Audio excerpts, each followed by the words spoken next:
Hey, welcome to the Overture Pamphlet. My name is Rob, and I'm the host of this one-man show coming to you every Monday, 6 a.m. UK time. And today, as you can see from the title of the episode, we will be talking about the newest Taylor Swift album. I mean, it hasn't come out yet, but it's been announced this past week, and we are so ready to talk about this because I know for a fact all the Swifties are raging right outside of my fucking account, but I am ready to get into it. To be fair, I have a lot of thoughts. To be fair, I'm on holiday, so I'm coming to you, despite my time off, and I am still making time for this. So kudos to me first of all for that. Second of all, you can follow me on my social media anywhere you want. They're all all the handles and everything else. You can find them in the description of every episode. But yes, and third thing in for the day, just as usual, you can wait for the end of the episode to I get some new recommendations about music and my songs of the week. So yes, if you like to discover new music, stick around for the end of every episode and you'll find some new stuff that you could possibly be into, maybe, I don't know. And all those songs will be also saved in a playlist on Spotify called the Overture Pamphlet Songs of the Week - whatever month we're in, month and year. So it will be in the August 2025 playlist. Anyway, so today we're talking about the life of a showgirl, and this is the upcoming 12th studio album by Taylor Swift, the one and only.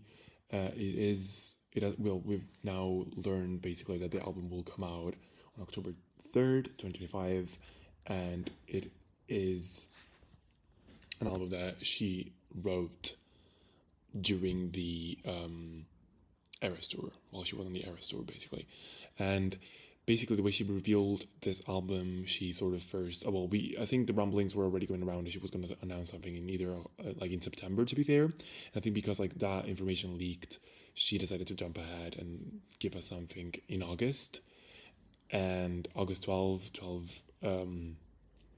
album, 12 songs on it, she just decided to do that. And I think what's more interesting, I guess, overall about this announcement is the way it came to us is very different. I think every album comes in a different way to us, the way it's the whole era, the way it's announced and the way it unfolds, it's always a bit different. There's always something a bit unique to each one of them, and this one, she announced it through her boyfriend's podcast that he has. So yeah, I mean, this was quite the podcast is mostly, but I have to also explain a bit about this podcast. The way it is, it's called The New Heights, and it's a predominantly sports, the sports podcast in that sense. It's hosted by both Travis Kelce and his brother Jason Kelce, and they mostly talk about, of course, football because they're both players, if you didn't know.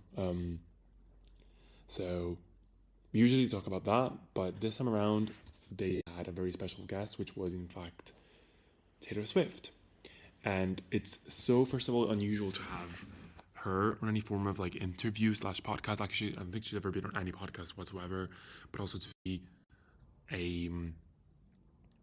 giving an interview about a new project. It's quite unusual because ever since sort of 1999, I would say, Lover, she sort of went back to the interviews, but Reputation, we had nothing, and then Folklore, Evermore, Midnight sort of wasn't really also that talked about in interviews. She didn't really give many interviews, but this, in terms of announcement and how she made it, and where does this album come from and what's the motivation behind it and all that stuff, she really went into so many details in this quite long of an episode. And so that is quite refreshing to see and quite interesting, and it gives you a lot more to look forward to, I guess. It's less mysterious and more, well, it's still very mysterious, to be fair, because we practically know nothing about the sound of the album. We only got eventually on the 13th of August the the cover art and the different cover arts, of course, and the track list and the release date and everything else, and her teaser for the episode where she announced the album basically on Instagram gained the most views ever for any video on Instagram. I think it was sitting at 166 million views in 24 hours. Basically, that's the record. So that's crazy. Like, yeah, she basically has the most watched video in 24 hours on Instagram. Insane. So needless to say, basically, the Taylor mania has not died down by an inch. If anything, it seems even more crazy now again, especially I guess after the Torture Poets apartment. But yes, so she went into that, and that was the whole shebang, of course, about the different information that we received. But most of it just was basically her talking about when she wrote it specifically, who she wrote it with, which was also key information here, why she felt like she needed to write this album this time around, and why she's very proud of it, and what sort of information she used to get into the writing of this new album. So yes, I think what I want to do for this episode specifically is to just sort of chat about the content that we got from it, from the episode specifically, from the podcast episode, but also to talk about the track list, sort of the references, and just a bit of everything, and what can we expect from the production maybe, and why is this album so important and such an interesting change of pace for Taylor Swift and her legacy overall. So first of all, the episode gave us quite a few info on when exactly she wrote it. She said that she wrote it during the European leg of the Eras tour, so that was not too long ago, to be fair. Like, it was like a year ago or so, and that sort of also explains, I guess, the reason why, I guess, she was nowhere to be seen in the other 3 days that she had when she was not on tour for each week.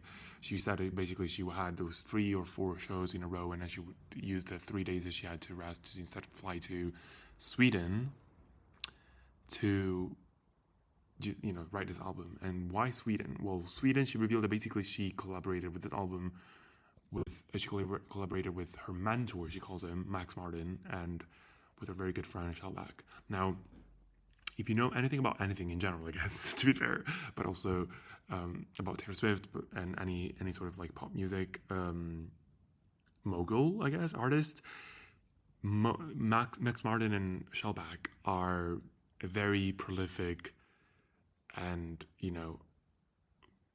unbeatable duo, I guess, producer duo that brought us so many great hits. I'm talking about songs like Toxic by Britney Spears, but also many songs with Katy Perry, several artists, all the major songs you hear on the radio, or at least that you heard on the radio back in the 2010s, they wrote that. And specifically with Taylor Swift, they have been some of her greatest collaborators, because they brought us some of Taylor's, I would argue actually, some of her greatest hits ever, basically, like Blank Space, 22, We Are Never Ever Getting Back Together, Style, what else? I Know You Were Trouble. So many of these, and a lot of songs from also Reputation. Most of Reputation is also written, like Delicate, for example, as well. So many great songs, so many great hits, and they basically helped Taylor step into the pop sphere with Red, Power of Red, and then eventually 1989 and Reputation. They were both,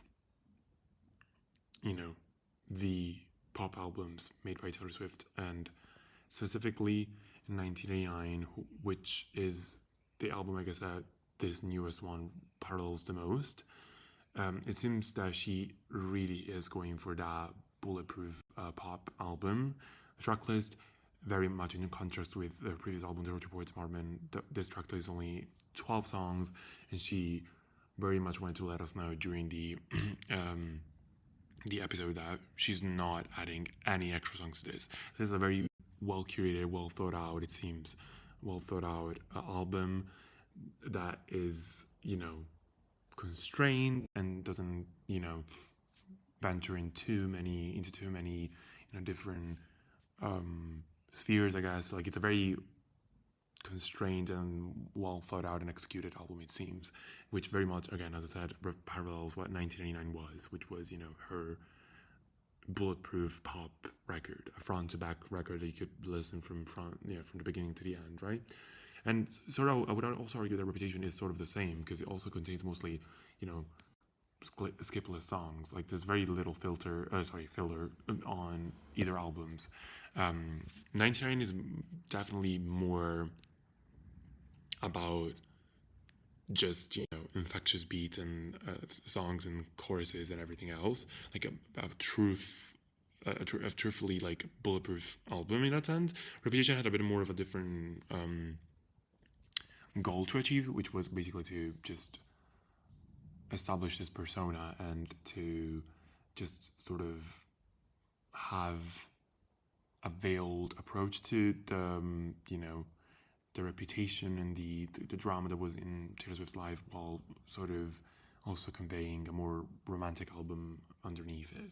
So that had to like have a bit more, depth and widespread. I guess like she had to touch up on different topics. Well, 1989 is sort of mostly, contained and very much like more consistent, because there's not much there to talk about in 1989 except for some jabs at the media, but most of all it was just the main objective for her was to make a flawless pop album. And it seems here that it's sort of very similar to that, not only because of the same producers coming back, but also I think because what happened with the Torture Poets Department was it wasn't really unfortunately, it was not a critically acclaimed album, at least when it came out. I would say that personally, I think it just is an amazing album that with time, it just marinates and gets better and better and better and better, and it sits very high on my list now. But one of the main critiques and one of the greatest things about Taylor Swift is that, the media and also the critics told her that the album suffered from being too lengthy and too overwritten and too widespread when it came to the different topics that she was talking about, and different avenues that she took in the same album, and just the sheer amount of length in the album was like, I think it sits at 40 songs or something like that. So yeah, that was the main critique that sort of also I think was unfair, to be fair, because people just don't even give the album a chance and don't sit with it. They just have like, well, I guess it's part of also the issue with the industry, the way it's built. But now it's because we have to go at the speed of light, basically, with the media and everything else. People just don't have the will and the, I guess, incentive to sit with an album. So they just judge it based on basically a first listen and a quick skim for the album. So yeah, the main critique was it was too long, it was too overwritten, and so such and such. So I think what she really does well, Taylor Swift always does, and that's the reason why she is always on top, basically, is to like take the criticism constructively and just build off a new era off of that, basically, right? So that's where the life of a showgirl comes through, basically, right? It's a direct response to the criticisms. She's making an album that is very self-contained. And she said in the podcast that, and it also, I mean, the two hosts also confirmed that it's an album made of bangers and bangers and bangers, which is what what we wanted, and what we really, I think, need I'm talking about the general public, to just have an infectious Taylor Swift moment. And I would argue that even Midnights, despite having Anti-Hero, for example, being a big hit, was not the infectious album that some people may claim to be. It was definitely pop. It was definitely more impersonal as an album at first, and then it sort of revealed itself to be much more intriguing, but it was far off from being similar to 1989. While this, with the gods of music, it's going to be something incredible. Like Max Martin has an impeccable, you know, ability, I guess, for creating pop hooks and productions that are just simply inescapable. So I'm very ready for this, and my favorite album by Taylor Swift is actually in fact 1989 because I am the probably biggest pop fan ever. I love a Scapeless album that is just very, you know, palatable because to me that's an insane skill to achieve because it's so. I mean, I'm not saying that writing a song is easy per se, but I think writing a song that is palatable to everyone, to the majority, and have a hook that is so addictive is actually something that is extremely hard. It's not that easy to make, and especially to make a song that is so catchy but also still has some substance to it and is still able to communicate a feeling is quite difficult. And that's when I think the combination between Max Martin and Taylor and Shellback, of course, flourishes even more. And it's like, a deathly combo is because like Taylor is able to bring the confessional songwriting, but also the melodic and the meaningfulness of a song into a very polished pop sound that Max Martin and Shellback can provide to her. So that's going to be insane. I cannot believe that I'm like so close to it. It's like it's literally coming out in less than 2 months. So that's insane. That's insane. So that was just something that really really surprised me and really got me super hyper about it. Not to say that I'm Jack Antonoff, she got rid of him for good, and it's a good thing. I think it's good that she just took a pause from him. There was also another critique from the Torture Boys department saying that their collaboration got stale. I don't necessarily agree with that because I think Jack Antonoff did some of his most diverse work on the Torture Boys department, but I do think that they do need a bit of a break just in terms of like public consciousness type of situation. Like here, we're going back to the drawing board and we're experimenting with some new stuff once again. So I'm very excited to see, also because like Max Martin and Shellback haven't collaborated with Taylor Swift since 2017. So that's a long time. It's been a long time coming, but very very cool stuff. That was such a good surprise, such a good announcement. I really really enjoyed it. And of course Taylor went into the cover art. I want to quickly touch upon those. She revealed 4 cover art in total. The main one is the one that is with the teal green and the orange glittery writing. Very cute. And then she had it's frightening dark red cover art with her like jumping over some seats, like the theater seats. And then it's rapturous. It's a lilac one with the fag ass bob, the wig with the black wig, and then there's the It's Beautiful cover in the white glittery writing, which is the one where she's dressed as a cabaret artist, I think. Very cool. I have to be honest, I agree. Like, there's been a lot of discourse about the main cover art of this album, saying that it's ugly and all that stuff. And I have to be honest, when I first saw it, I was not the biggest fan, and I'm still wrapping my head around it. But I think that when I saw it on a podcast, on a video, her holding it and like moving it around, that changed my perspective on it for whatever reason. Like, I think as a real object, it makes much more. It's much more interesting the way it presents itself, and maybe in the picture it doesn't really, it doesn't really show off in a specific way. But when I saw her holding it and like moving it around, I felt like it just made sense a bit more, and I'm growing to like it a lot more. I still think the one I really like the most is it's rapturous one, the lilac one with the Fakaz Bob, because I do love Fakaz Bob, but also because like the pose that she has is quite interesting, and it has this like green moody light, and it's just quite interesting. I don't know, I just really like it. I also really like the It's Frightening one. It's like that's actually pretty cool as well. But I understand why she went for this one. Oh shit! But yeah, I don't understand why she chose this one specifically, because there is a direct link to the Ophelia uh, painting that she's referencing also in the track list. And yeah, I mean, that makes sense, and it's quite captivating, I guess, in a way, because it shows her face, and she's coming out of the water, and it's like her face sort of looks like it's coming out of the cover art. Quite interesting. So yeah, so yeah, I think the cover art will grow even more on me, and I think maybe even on people eventually. But we'll see what happens. I have to also say that the cover, not the specific cover art, but the booklet, the vinyl thing, was leaked before the announcement, which sort of, I think also pushed Taylor to just announce it even sooner, to just kill off the leak and just have reclaim ownership over the announcement basically. But yeah, the tracklist is very interesting. I think the titles do not give off 1989.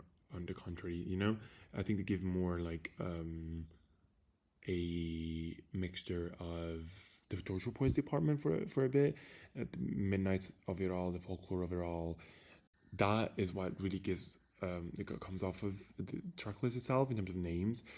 But I think she also explained basically that when she joined Max Martin, I think what he said is that he wanted her to bring to the table the writing that she developed through folklore and Evermore and Midnight, etc. So that makes sense. I think we're gonna have a lyrical, moment like that, like the folklore of it all, but with very infectious beats and melodies, thanks to Max Martin and Shellback. But yeah, let's go through the track list.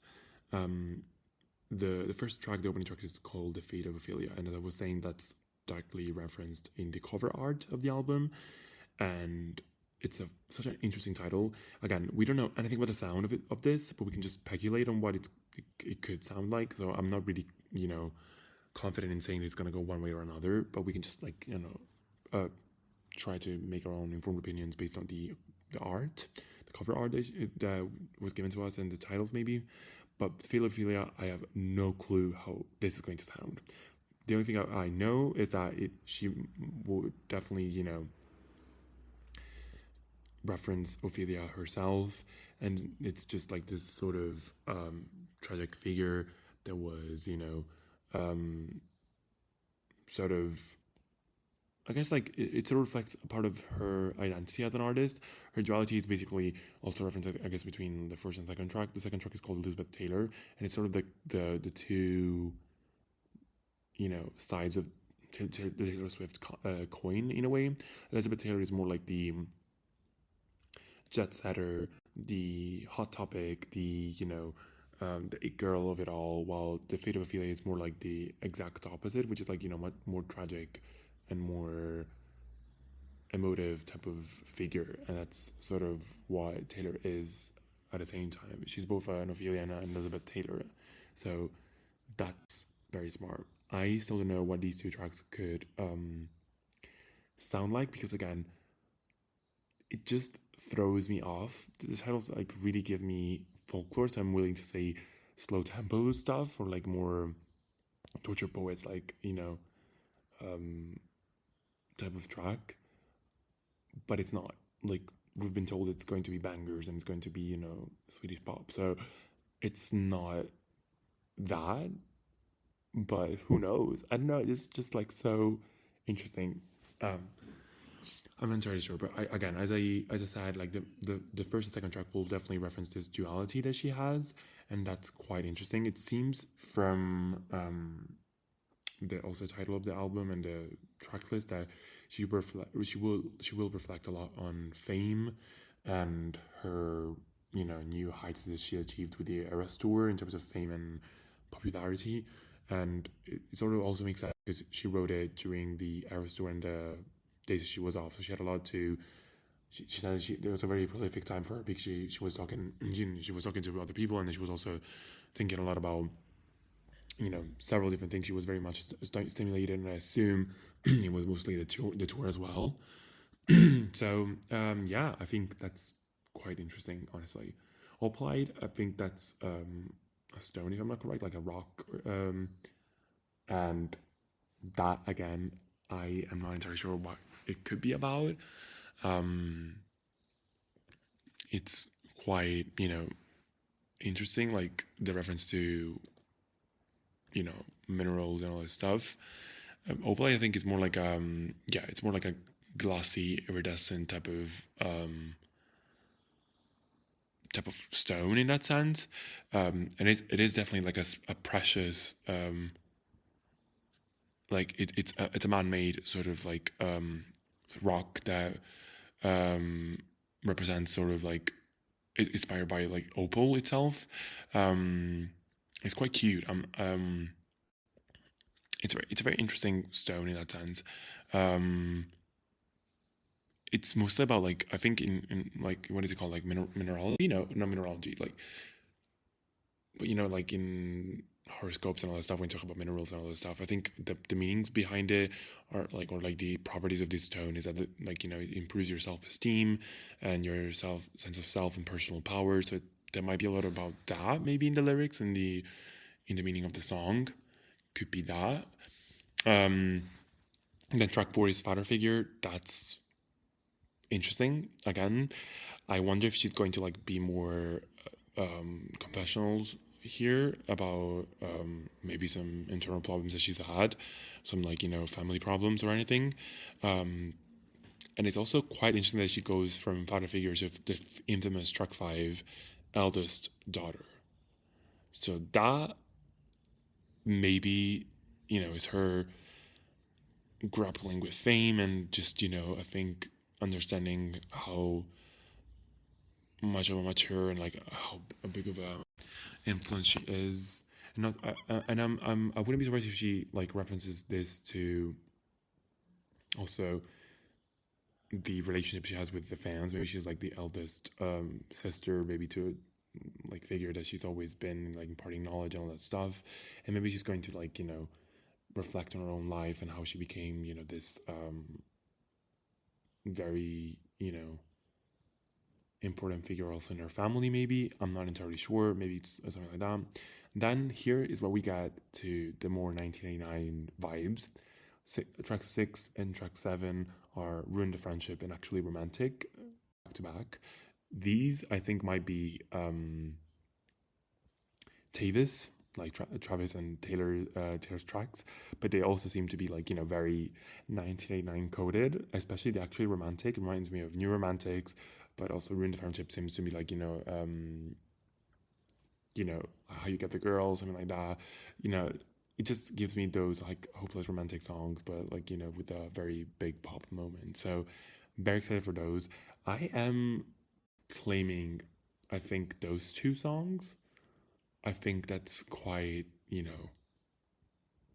those speak to me. Just they just remind me so much of the 1999 era. So interesting.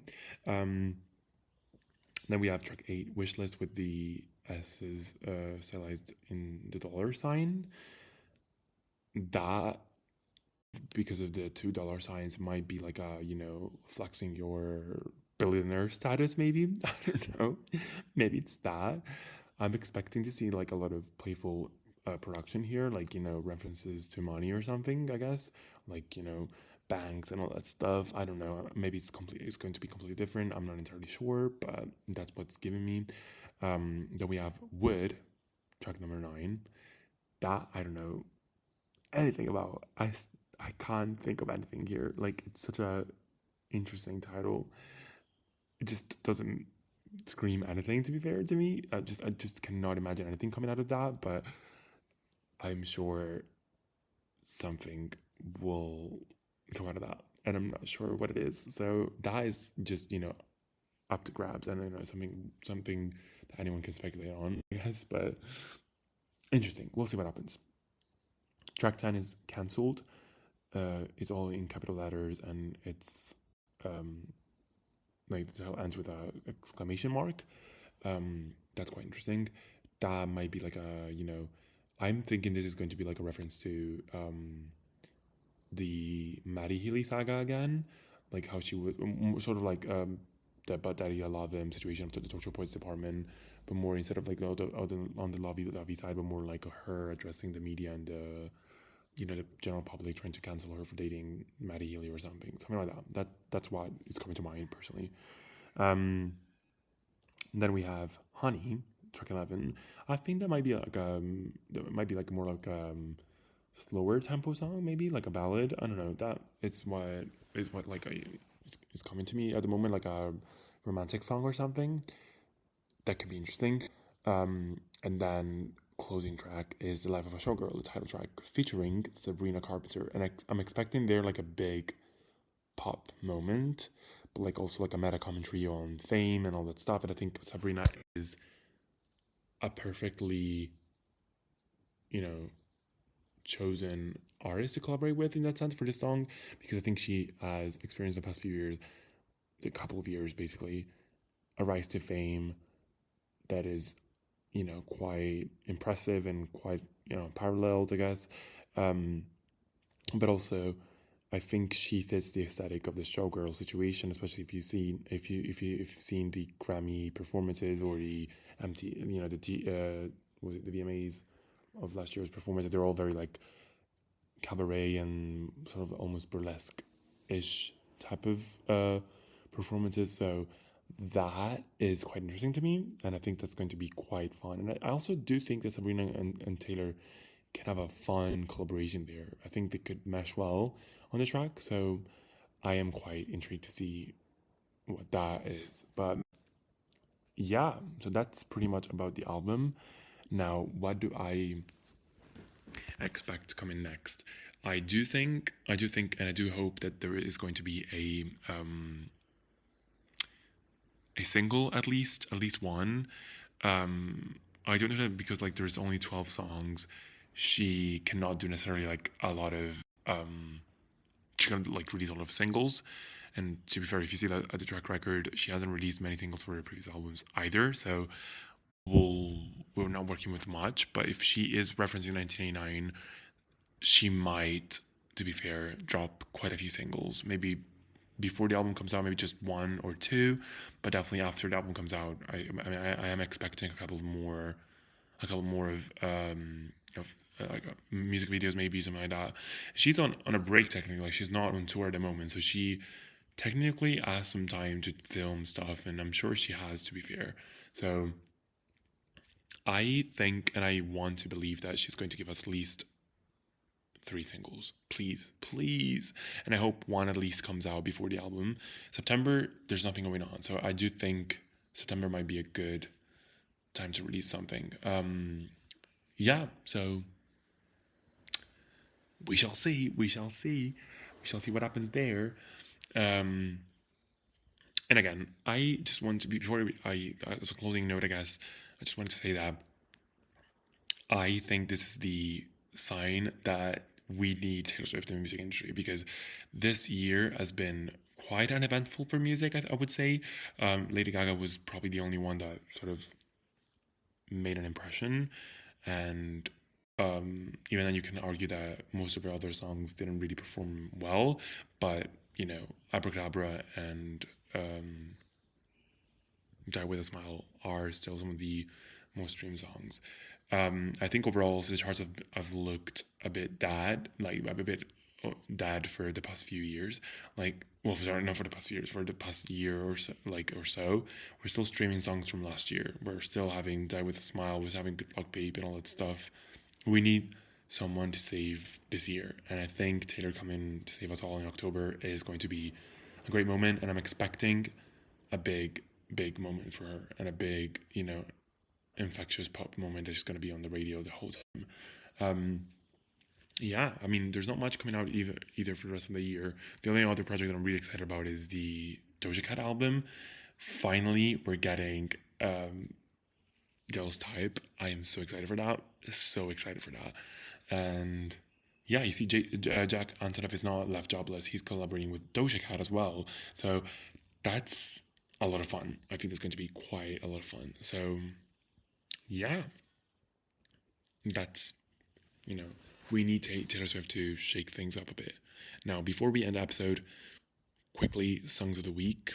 I want to talk about the new PH1 album that came out literally yesterday, I think, which was Thursday, I think. And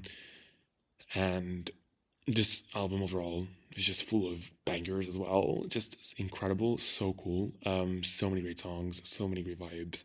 I think my favorite song on the album at the moment is maybe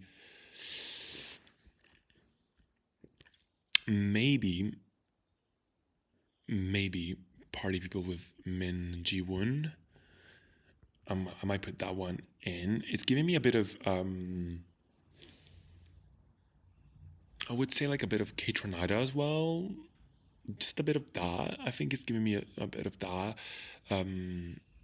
It's very cool. It's a very stylish album, very like upbeat and a lot of hip hop as well. It's also giving me, to be fair, it's also giving me a bit of what's his name? Oh my gosh. Oh my god, I can't remember the name. What is it giving me? It's giving me Tyler the Creator, I think. Yeah, it's giving me a bit of that, which is definitely much appreciated. So that is going to be a song that you guys should listen to, and I do think you should listen to the entire album because there's a lot of good stuff there. Summer Fever, I might add it as well, is a great summery song, so please listen to this. Other album that we want to talk about, give a big shout out to, is Who is the Clown by Audrey Albert. We finally have the album, and I'm so impressed with the album. It's so much fun, so quirky and so cool. 2 songs really capture my attention there, and those are Drive and Thirst Trap. Those 2 songs are just incredible. Drive is a bit more on the electric guitar spectrum. Thirst Trap is a bit more acoustic guitar, but like upbeat and like produced in that sense type of moment. And Thirst Trap has an incredible bridge and outro and a little bit of is that a saxophone at the end of the song? So cool. So like doesn't intense for whatever reason, but just very, very cool. I really recommend listening to these 2 songs, and her quirky melodies that she comes up with these songs is just insane, but also the whole album, very, very fun. Very, very fun. Those I really like. I did want to talk about also, let me see, what is the name of that song? Pity Dirty by Pammy, I think. Is it the name of the track? Yes.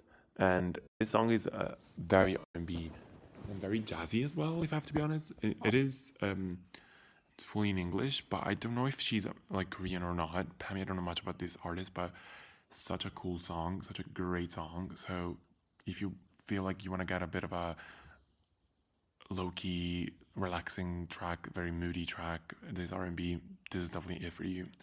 So cool. And maybe, you know what, yeah, let's put that in. My Così by Mina, which is a very old Italian song, and it's at the moment I'm doing a little Italian holiday, and this song is so clear-coded. It's so clear-coded for whatever reason, but of course this came out in like the 1960s or something, the song, maybe, I don't know, but that's the charm vibe, like Clairo charm vibe. If you like that, like jazz piano song type of situation, My Così is like so soulful type of track. My Così is for you. Please listen to that, please. And again, I said, like, you can find all these songs on the Overshot Pamphlet Songs of the Week August 2025. Those are the tracks. You can find them there, and you can also just, follow me again on all social media. And I'll see you in the next episode. This is it for today, and I hope you tune in for the episode and the future ones. So, see you. Enjoy the rest of your week.